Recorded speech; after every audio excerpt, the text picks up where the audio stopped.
Enter madman, stage left. The audience rises and holds their breath. They let the vampires into their house, pretend they don't see when the teeth come out. Put a band-aid on their throat. No one wants to rock the boat, and no one wants to talk about it. You're not supposed to talk about it.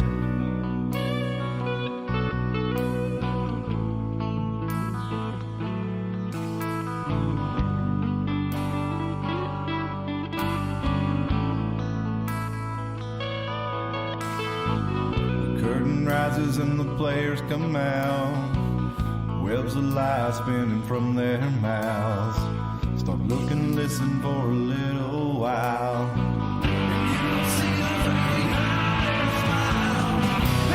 Attention to the men behind the curtain. Just look away when you see the blood spurting down to a steady drip. I promise to leave you a little bit. I'll be back for another drink tomorrow. I love the taste of your terror and your sorrow breathing in your blood. It's never enough.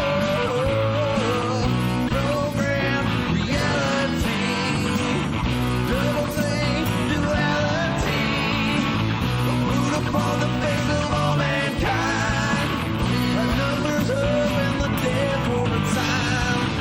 Go along to get along, hypnotized by the siren song.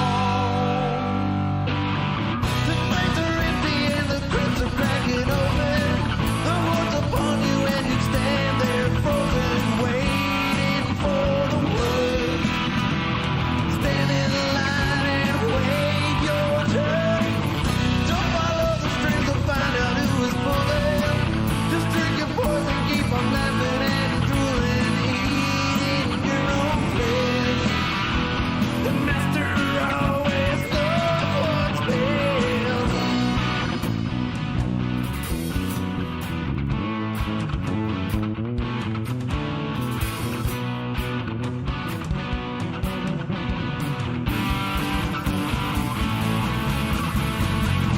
worldwide genocide. The overlords of hungry parasites. They point the finger and the eagles fly. Raining fire, children die. Starving plague, paralyzed. A pile of bodies rotting, covered in fire.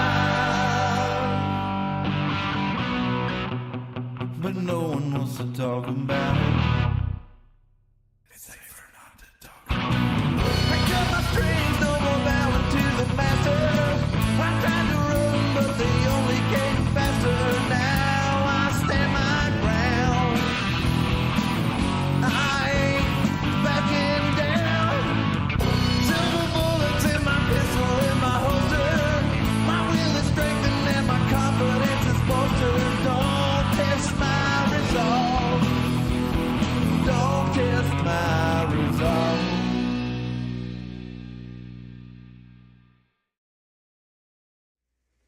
Hello and welcome to the Iron Mountain Hour. It is Sunday, December. Is it December already? Yeah, it is. It's December the 4th, 2022. Thank you for joining me. My name is Cliff. I am here on the Iron Mountain from Carter County, Tennessee. I'm coming to you live, so jump in that chat and say hello. Tell me what's on your mind tonight. Give me a like on the video. Share it with somebody that you think might enjoy it. And be sure and subscribe if you aren't already. We'd love to have you with us for further conversation. Tonight, obviously, we're talking about that verboten subject, the Nazis. They've been in the news a lot lately, so we're going to get a little bit into that here a little bit later. First, I want to say what's up to y'all, and I want to say what's up to Moose. Hope you're watching tonight. Moose was down on his back a little bit, so he wasn't able to join me tonight. And then we got Tim and Dustin doing music-related gigs and photography-related gigs, so those guys are all tied up. It's just going to be you and me, but we're going to get nice and cozy here. I've got a little bit of some Bird Dog Kentucky Straight Bourbon Whiskey, small batched. What are you drinking tonight if you're having a drink? What are you smoking if you're having a smoke? Let me know in the chat. Let me know in the comments. Appreciate you being with us.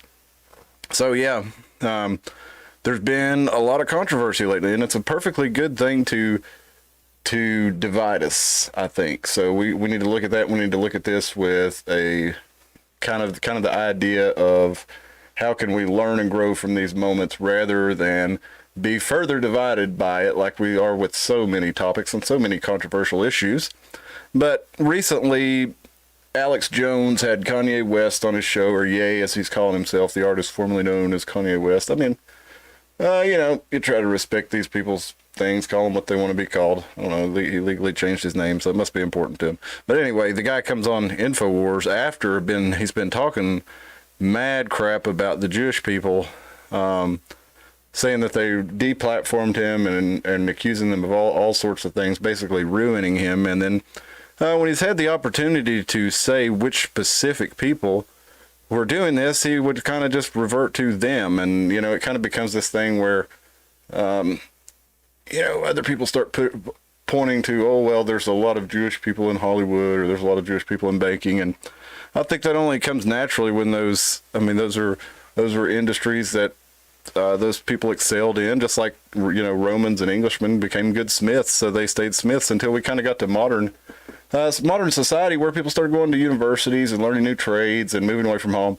A lot of cultures still do what their families always did, and for a lot of the older Jewish families, that may have been banking, it may have been goldsmithing or jewelry making. So it only makes sense that if they are continuing the traditions of their family, that they would end up in some of those positions. But anyway, Ye was subsequently banned from a lot of different things and basically evicted from polite society for saying this was like a Jewish conspiracy against him. And he went on Alex Jones the other day and he said some crazy things. It really felt like more of a performance to me if you watched it. But the only thing that's going to get clipped, or, that most people are going to see, are the clips of him saying, "I love Nazis," or he says, "I love Hitler," whatever it is that he says. But it was a long thing, and I think it probably most people won't deserve it won't discuss it with the nuance that I think it deserves, because one, I think the guy is I don't know, maybe autistic or something like that, or whatever, or maybe he just and he could just be a racist Nazi. But when I heard him saying this kind of things, I got to thinking, if he were trying to make a better point, let's just imagine, given the benefit of the doubt, that he's trying to make a different point, and I don't think this is the case, honestly, but why would somebody who was not a horrible person go on a radio station or an internet show and say some of the things that he was saying? And I was trying to think of, what kind of explanation could there be, and really didn't come up with a lot. One thing I thought of was, well, he goes on there wearing a Balenciaga mask, who was in the news lately for having some suggestive articles that had like BDSM gear on teddy bears that were being sold with children in the advertisements. And there was an article, in the advertisement that was clearly visible.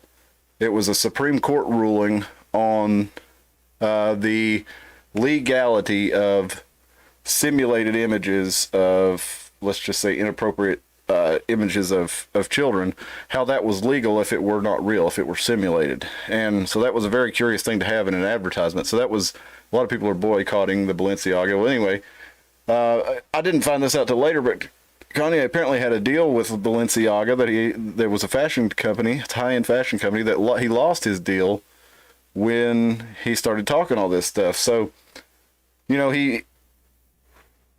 he then comes out wearing this Balenciaga, and then he puts on he also lost his Adidas deal, and he comes out and he puts out a tweet saying, "I still love Adidas," or "I still love Balenciaga," and he's wearing all Adidas. I'm like, okay, it's quite possible this guy just did all this to have revenge against the sponsors who dropped him and who he lost money from. Okay, I'm open to that. But then I was like, I don't think he has a real understanding of these issues, so I don't think this is what it is. But what if somebody were to point out that, all the things that we despise the Nazis for, and rightly so, and despise Hitler for, the eugenics program, the concentration camps, the starting a war that killed millions and millions of people. They reckon he killed, the Germans killed somewhere between 18 and 22 million Russians in the fighting in the on the Eastern Front.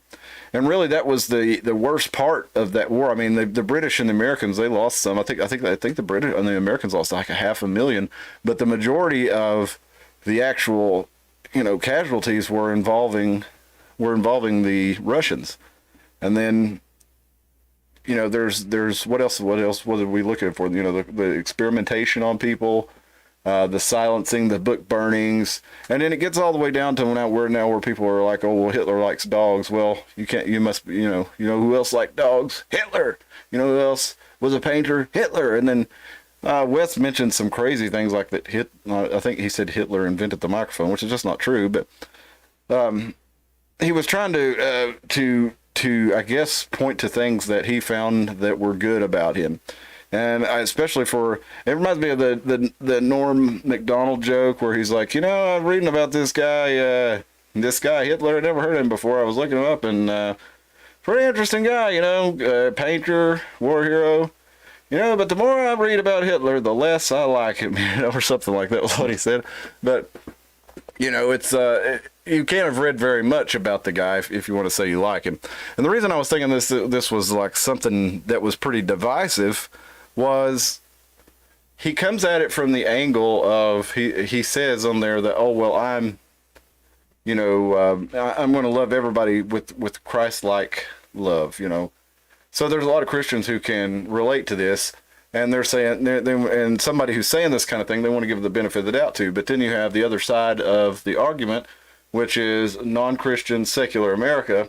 They just hear somebody saying, I love Nazis is what he's saying. I need to keep saying, so somebody can't clip it or make it sound like I'm saying that. But that's what he said, is he said he loves Nazis. And a lot of Americans may take him to mean different things by that. One of them may think he mean it Christ-like love. One may think it means, that he's just an evil Nazi. And I guess either way is, it's hard to say. Even if Ye tells you exactly what it's in his heart, it's a kind of difficult thing to figure out exactly what he means by that. So, but anyway, beyond that, it got me to thinking, a lot of those things that we rightly hate the Nazis and Hitler for are still going on today. They were going on before. They were happening elsewhere in the world. The eugenics movement, for one, you take that actually started all over the place, but Hitler was really inspired by the American eugenics program. And, there was, it was pretty prevalent throughout, the world at the time. I've got this article here from the Human Genome Project at the National Human Genome Research Institute called Eugenics and Scientific Racism. And it was eugenicists believed in a prejudiced and incorrect understanding of Mendelian genetics that claimed abstract human qualities, such as intelligence, social behaviors, were inherited in a simple fashion. So they also believed that complex diseases and disorders were solely the outcome of genetic inheritance. And this, according to the National Genome Project, this implementation has caused widespread harm, particularly to populations that are being marginalized. And it's not a fringe movement. In the late 1800s, leaders and intellectuals worldwide perpetuated eugenic beliefs and policies based on common racist and xenophobic attitudes. And many of these beliefs and policies still exist in the United States.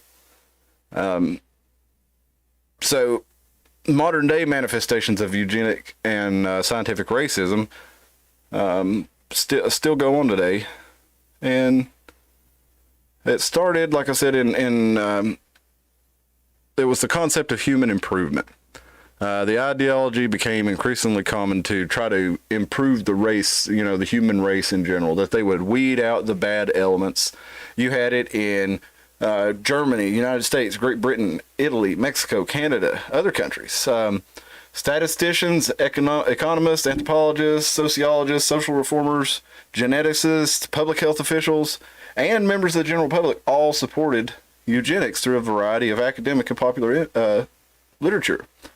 Now, the Nazis are some of the most famous eugenicists, and perhaps this is why that they are so much more despised than other regimes who did very similar things. It's because theirs were mostly racially motivated. From, they're trying to create the Übermensch, or the perfect man there in Germany, and part of that was weeding out, as they called it, the undesirables through either just killing them or removing them from the ability to have any more children. But American eugenicists kept going on, and they tried to basically do a lot of the same things here, but through things like sterilization, birth control aimed at certain races to prevent them from passing on their genes. And some of it, you may argue, like Margaret Sanger may have had humanitarian aims in mind with, if you read her writings, she didn't like seeing people in poor areas in the city who didn't have access, didn't know how to spell, who didn't know how, exactly to prevent babies, and they weren't able to take care. They'd never learned any of this stuff. They weren't able to care for them. So she tried to give them a way to have birth control and things like that. And she actually didn't want them to have abortions. It's a common misconception that she started Planned Parenthood and abortion clinics, but they didn't offer that kind of thing back then. So anyway, her thing was more about birth control, but it was a form of eugenics, and it was removing elements from the population who didn't have an ability to take care of themselves. So that's something that's been widespread throughout governments throughout the world. By no means just in Germany or the United States. It was really flourished for decades after World War II. In fact, there was involuntary sterilization up in Virginia up until the late 1970s. And forced institutionalization, social ostracization, very common, and in some cases they're still around in some way or another. And we see a lot of other things coming up. Like, let's look at this. I'm going to look at this Twitter thread right here, because one of the things that we all agree that the Nazis were awful for doing was the medical experimentation on people in the concentration camps. Mengele was famous for all his awful experiments, but the modern medicine of today was built on that, and we'll get into that a little bit later. But I want to show you this tweet right here from Dr. Rochelle Walensky. She's the head of the CDC, and she says, "This year marks the 50th anniversary of the end of the Tuskegee syphilis study. Tomorrow, I will be joined by colleagues and public health leaders as we honor the 623 African American men, their suffering and sacrifice, and our commitment to ethical research and practice. We're going to honor their suffering and sacrifice like as if they sacrificed themselves. No, they thought they were sick, and we told them we were going to help them, and instead we experimented on them. Gave them experimental drugs, allowed them to suffer from the disease through different stages just to see what would happen to them. And then also who knows how many untold people that they actually passed it along to. So the fact that she would say we honor their suffering and sacrifice, she doesn't even seem very remorseful about it. It just seems like it makes it sound like it was a good thing. This not Nazi level kind of stuff here. Let a disease slowly pick people apart and let them spread it to other people, tell them you're treating them. So I think that definitely approaches the level, at least, of some of the things done. And then we've got, the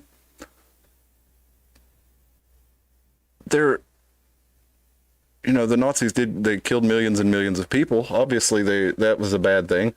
The Chinese killed how many? 80 million people? 45 million people died in 4 years in Mao's Great Leap Forward there. Starved them to death, but they died of disease. So they definitely weren't the most murderous regime, although the Nazis did kill millions and millions of people. The Soviets did too, but then you we've had friendly relations as the United States and the rest of the world with the Soviet Union we didn't have friendly relations with the Soviet Union, but we did with Russia for a time, and the rest of the world did, trading relations anyway. And then, with the Chinese, I mean, look how interconnected our two societies are right now. And, Mao's Chinese Communist Party is even though Mao's dead, they're still running the place, and they're still running with an iron fist, and they still honor Mao. So, I was talking about the Great Leap Forward, and I was telling you the other day, but I thought it'd be worth bringing it up again. The Netherlands, according to the Telegraph here, to close up to 3,000 farms to comply with EU rules. And that was basically what happened in Mao's Great Leap Forward. That's how he starved all those people to death, is he, take all the rural communities and organize them and tried to make them into urban or more communal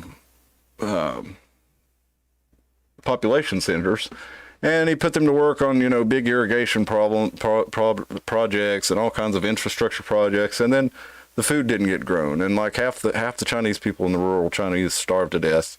And anyway, it ended up being 45 million in a few years, and then over the whole like 60 years that Mao was around, they estimate between 65-85 million people died. And the Stalin probably starved another 50-60 million people to death after the war. So the thing I'm getting at here is absolutely not, no, the Nazis were not good, but none of the governments are good. When you have governments with as much power as we have, psychopaths rise to the top of them. It doesn't matter if it's Germany, England, France, whatever it may be. Look at the royal family. Look at all the things that they've had to do with Nazis. They had a king who had to abdicate the throne over his support of the Nazis. The Duke and Duchess of Windsor were Nazi sympathizers. They went and had a party with Adolf Hitler and vocally supported him. You had Prince Harry and Prince William back in 2005. Prince Harry wore the Nazi costume, and he ate most of the bad press for that. But his brother helped him. It was a party they did together, and his brother helped him select it. Harry chose the costume in conjunction with his elder brother, the future King William, then 22, who had laughed all the way back to Highgrove when the younger sibling was supposed to be mentoring, and then onwards to the party together. Wrote this fellow Robert Lacey, who had access to the brothers at the time. So this was written in Mercury News a few years ago, 2020. So we all remember Harry catching all the beef for that, but he was, his brother was part of that, and he's one of the most powerful people in the world now. And so there's lots of powerful people connected to Nazis, and it's not just the royals over there. It was Prescott Bush, George W. Bush's grandfather, and President George H.W. Bush's father. He worked at Brown Brothers Harriman, which did a lot of the financing to Nazi Germany, and he actually was charged with something under that. I don't remember exactly what it was, but Prescott Bush was charged for abetting the enemy or something like that. Let's check it out right here. What we got from how Bush's grandfather helped Hitler rise to power, and it was President H.W. Bush's father. So I'll show you that right here. He was a director and shareholder of companies that profited from their involvement with the financial backers of Nazi Germany. And it was a lot deeper than that. You have to read the whole article to really know, but he had his company's assets seized under the Trading with the Enemies Act, and there's still civil actions against him from people in Germany who were damaged by his contribution. Of course, you've got ambulance chasing lawyers in every country, so I mean, however related he was. Birthday party sounded fun until the Hitler got defeated. Says Tim. Well, what birthday party is this?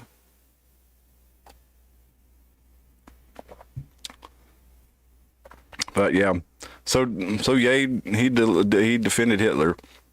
Nothing to defend there. Hitler was a methamphetamine injecting, pedophile, devil worshipping mass murderer. So whatever good you could say about him is pretty much trumped by that, in my opinion. So I honestly don't know. There apparently are people out there who will say that, but I'm definitely not one of them. But anyway, what I'm saying is there's a lot of people out there who are pretty close to it, and we just kind of look at them like they're nothing. Like, you'll see people wearing, college students in particular, or even college professors wearing Mao shirts, or Che Guevara, and he did target people based on race and gender and religion and things like this. But another one of the things I wanted to mention, Canada, who is going through the fascist steps of denying people the right to speak, travel, and without taking experimental medical treatments. Because the normal period for testing vaccines and different medical treatments like that is usually like a 10-year process. And we just saw these recently developed ones rushed out and added to the recommended list and all this stuff. They made their FDA approval without anywhere near the strict testing that normally have. And we've seen a corresponding jump in Bayer's reported deaths and illnesses from them. So, I mean, if that's not a grand experiment on a large scale, then I don't really know what is. It was pretty much not forced completely, but it was forced in a lot of cases. But we let, Canada, Australia, New Zealand, Israel, all these places basically forced you to have this thing or you couldn't leave. And it had hardly been tested at all. And then they're seeing lots of bad results from it. So I'm going to say that's, kind of the same thing. It's easy to look back now. Kanye's party was the birthday party. Okay. Well, I didn't know that, but the main reason I wanted to bring all that up is to just to show that there's several instances right there of how lots of famous people who we don't hate have done the same thing in the past and kind of walked it back. And but now that's the ultimate sin, but it's not the ultimate sin to like the communist Chinese, or to like Fidel Castro, or Che Guevara, or Mao Zedong, or Chairman Xi of China, who's currently, suppressing people and going into their homes and welding them into their homes and beating them up for visiting naughty websites, all kinds of, fascist tactics. But, that's not condemned to the same degree. So, also wanted to bring this up so we could talk Project Paperclip, or Operation Paperclip as it's also called. And we've talked about several of these old projects from the CIA, from the, speaking of the CIA, got another one here for you, from the Institute for Policy Studies. The CIA's worst kept secrets, newly declassified files confirm United States collaboration not with Nazis. Now, this is back in 2001. Even while while the war was still going on, and then directly afterwards, we started scooping up all these Soviet these Nazi spies to work with us against the Soviets. So really, while we were even working with the Soviets in World War II, we kind of just the U.S. planned already that they knew that was the next enemy was going to be the Soviets, and they were just like, well, let's just let them take out the Nazis here, and then we'll start working against them. So the CIA knew that U.S. officials were subsidizing numerous Third Reich veterans who committed horrible crimes against humanity, but these atrocities were overlooked as the anti-communist crusade acquired its own momentum. For Nazis who would otherwise been charged with war crimes, signing on with American intelligence enabled them to avoid a prison term. The real winners of the Cold War were the Nazi war criminals, many of whom were able to escape justice because the East and West became so rapidly focused on the war on challenging each other, says Eli Rosenbaum, director of the Justice Department's Office of Special Investigations and America's chief Nazi bounty hunter. Rosenbaum serves on a Clinton-appointed integrated working group committee of U.S. scholars, public officials, and former intelligence officers who helped prepare CIA records for declassification. Many of them received light punishment, no punishment at all, or received compensation because Western spy agencies considered them useful assets in the Cold War. And we're going to look at a couple more cases of where the Nazis were invited into the United States. Let's look at from time, the Nazi science that fed the Apollo 11 moon landing. How historians are reckoning with the former Nazi who launched the America's space program, Werner von Braun. And, you could say, well, he was just a scientist, but no, he was actually a member of the Nazi party, and so were many of the doctors who passed along a lot of the knowledge from Mengele into American medical education. A lot of the stuff that our medical students study and learn today was based on research that was learned by the Nazis and all these experiments that they did that we rightly condemn them for. We've also got IBM and the Holocaust. This here from, this is from Wikipedia here, but it's based on a book by Edwin Black, The Strategic Alliance Between Nazi Germany and America's Most Powerful Corporation. And it was used for, they created punch cards that read through kind of a computer system, which was the International Business Machine. And it would electromagnetically record the data, and they could search for people look through their lists, or, group people, organize people. It was, how they basically kept the trains running on time, as they said about Mussolini, was they used this. And it was, before the war, through the war, and after the war, IBM, which was an American corporation, was used by the Nazis and other, evil regimes. And you got lots of evil regimes right now using stuff from Google, from, the Chinese just called on Apple, and Apple did it to remove the airdrops feature where people could communicate with their data with one another without using the network. So Apple removed this for the CCP because people were organizing protests with it. You also had, I forgot to even mention the Vichy French, which basically, they all call the French cowards and, all this stuff because they supposedly, surrendered to the Germans in World War II. But realistically, the French leadership was in support of them, so why would they fight them? It wasn't that they surrendered, it was that their leaders made a deal with them. So let's keep going here to Project Paperclip, or Operation Paperclip.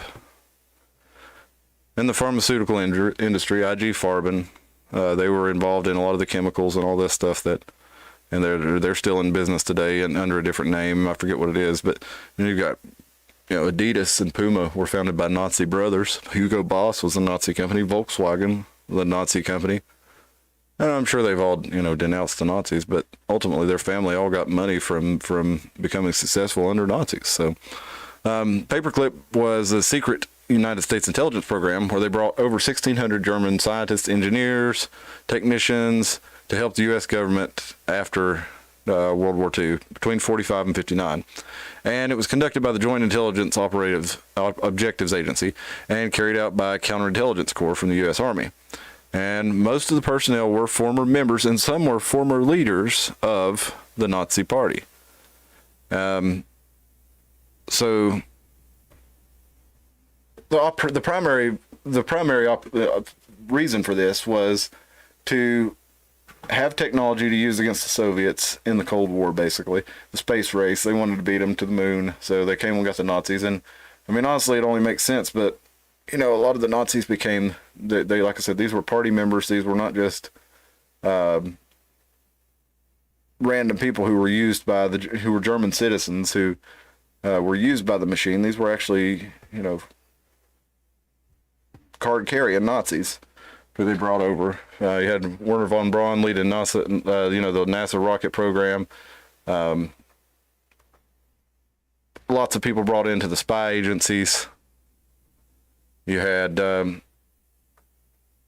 1946, President Truman officially approved it, and it was over 1,000 scientists, under temporary limited military custody. And let's see here. Found the part I was looking for. Sorry, I should have had this already.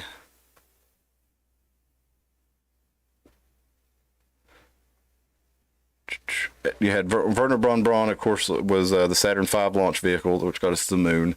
Adolf Busemann was responsible for the Swept Wing, which improved aircraft performance at high speeds. You know, one of the things we famously talked about also was the MK Ultra program, which was based on research that German scientists started. It was used to be used for brainwashing to create, you know, different programs for people and run them basically like automatons and have them carry out operations for the U.S. government. And they learned a lot of this from the Nazis.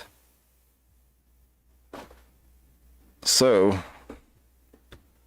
to make a long story short, and to keep the episode from going on too long, I want to show you a couple of things here. Now, we talked about how the Canadian government was offering euthanasia as an option, and it was voluntary, right?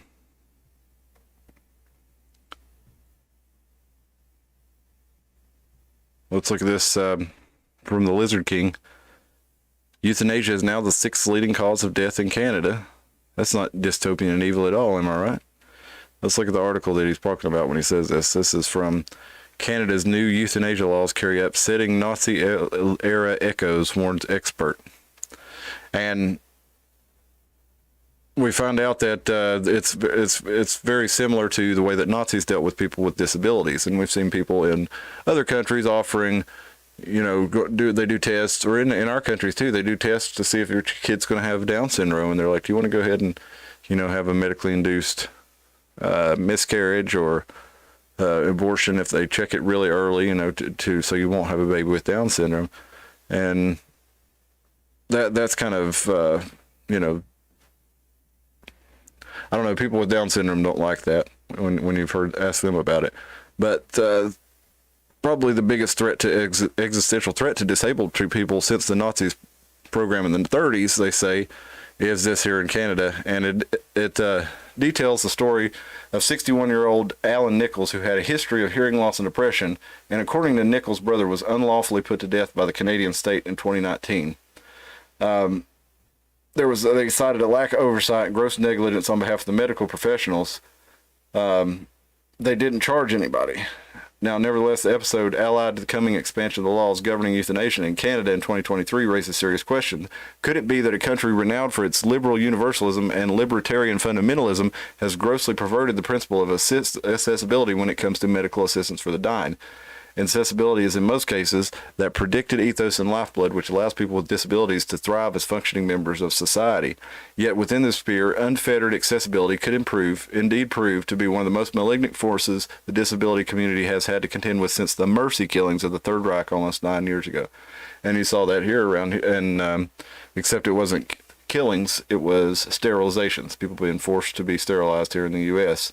And around the world in euthanasia, it is legal in Belgium, Canada, Colombia, Luxembourg, Netherlands, New Zealand, and Spain, and certain parts of Australia. And like I said on last, I totally get it. If you're, you know, somebody who is, you know, is terminally ill and lives in complete pain, I'm not going to judge anybody who does that, and I don't judge anybody for making it available or a doctor from doing it. But what it is in this case is for eligible patients who don't have a terminal illness, but simply a life-limiting disability, like the guy who could potentially be homeless if because his disability payments won't cover the cost of his rent anymore, that we looked at in one of the episodes a couple of weeks ago. Dude's having to go to medically assisted suicide, or he's choosing to, because his disability check's not paying the rent anymore, and he's going to lose his home.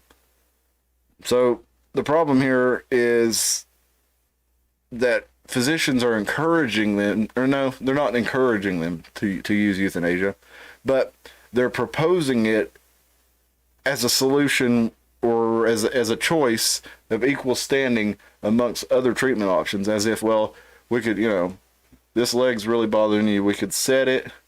We could go ahead and fix this leg where you can, you won't be able to get around as well as you could, but you'll be able to get around some. You probably have to use a cane. You could use a wheelchair. Or we could go ahead and off you and send your family $1 million. You wouldn't want to be a burden on your family, would you? So that'd be an option too. So not necessarily promoting it, but just throwing it out there. And the Dr. Ramona Coella, a Canadian physician, told the Associated Press that the whole thing is built on a discriminatory approach for people with disabilities. She says most Canadians think this is a service of compassion offered for people who have nothing left to be offered and are being offered death as an only way out, when in fact the system is being applied so liberally and so easily in a short time period that people are dying who would have recovered with greater care and resources to live. So basically, they're throwing it out there as, this is one option we can offer you, and people are, doing that rather than doing the work that it takes to actually be able to live. So the state is in effect, giving them the option to out themselves and then kind of nudging them in that direction. And then I want to do kind of a quick episode. It's no fun talking about Nazis, y'all, because you got to be so careful how you even say it. Even if you completely despise them, you say something the wrong way, and you're in big trouble there. So, I want to look into this thread here. And with everything that went on in the U.S. and the way people were cut off from they were cut off from their families, they were cut off from life in general, cut off from their ability to work. They were forced to, in many cases, or felt, even if it was voluntary, they felt forced to take an experimental treatment. Let's see here. I want to read this to you real quick. Meet Franca Panetone, born November 3rd, 1973, and died on April 6, 2020. Franca has a vibrant, spirited 46-year-old woman who was loved by her family. She had a passion for going to church and singing. She died alone, restrained to a gurney, her family barred from seeing her. She was nonverbal and had Down syndrome, and her sister served as her healthcare surrogate, but during COVID, she was not able to go with her and help her out. And this lady, Franca, was not able to advocate for herself or understand medical technology or terminology. And she got transferred away from her sister, and then they wouldn't let her sister get back in to see her. And they said it was against hospital policy, and ended up with this lady having masked strangers or coming up to her, talking to her in medical terms, and she didn't know how to make any of these decisions for herself. She became frustrated and was restrained. And then her family was not told that she was getting so bad. And basically she became a prisoner who had committed no crime. And her family wasn't allowed to be anywhere near her. They were told she was being treated for sepsis. And she was incapable of understanding this and didn't know about which treatments were available to her either. And she was stuck there for 10 days with total strangers around, changing her, feeding her. She was totally helpless. And she had a bad case of pneumonia. They said she also had COVID, and anyway, I don't want to go into the whole thing here, but they let her die in there by herself, all alone. It's really sad, and there's probably a lot of other people who went through this same thing right here in America, in 2020 through 2021. There's bad stuff all over the world. This has been a rambling, incoherent mess of an episode that I'll probably delete after I get done, to be honest. But I just wanted to have the conversation, see if anybody else wanted to look at these things, hear your point of views on it. The point of the whole thing is most of these conversations are nuanced, and they can be used to divide us easily because many people are not willing to look at the nuance involved. And for me, it comes right down to there's always been a lot of really vile people, a lot of evil people in the world. And when someone is determined to rise to power and they put all their energy into rising for power, they're going to come up against other people who are doing the same thing. And the most powerful, determined, evil person can a lot of times rise to the top. And I bring it back around to what Norm Macdonald said about history. You know, isn't it funny how the good guys always win? Something to think about, ain't it? Anyway, that's all I got tonight. We'll see you on Wednesday. Tim and I will get together and we'll discuss some news and hopefully laugh a little bit. So I was in a good mood when I started doing this, but it kind of brought me down over the time. So I hate that. I hope I didn't bring you down too. But if you've been watching me the whole time, you probably did. But sorry about that. But hopefully we can get into something a little more entertaining and fun this next coming weekend. We'll get Moose back in for sure. And Tim and I will get together on Wednesday to discuss news and current events, and we will see you then. So thank you. Good night, Spill. Good night, Tim.